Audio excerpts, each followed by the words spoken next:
The home demolition policy as a practice has been part and parcel of Israeli policies going back actually to 1948.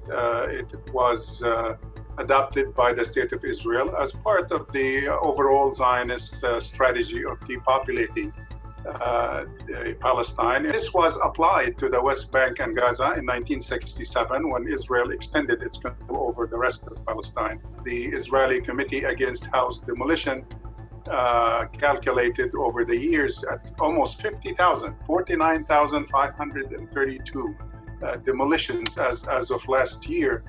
But it goes up and down based on the different Israeli administrations, different governments, their policies, their attempts to settle or colonize the West Bank, and the resistance. It's essentially a function of Palestinian resistance to occupation. Whenever resistance goes up, the Israelis resort to this collective punishment to stem that Palestinian resistance. The decision to implement this type of collective punishment by implementing a demolition order usually comes from the military.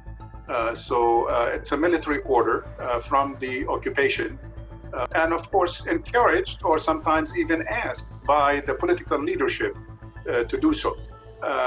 Appeal, there is no really a genuine process of appeal. So if an implementation, an order of demolition is ordered against you and against your house because a relative might have participated or is suspected of participating in an act of resistance against Israel, the punishment itself, like I said, it tends to be both administrative and punitive. In 1967, essentially the world community in general viewed this.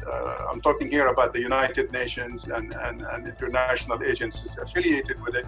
They viewed it as illegal.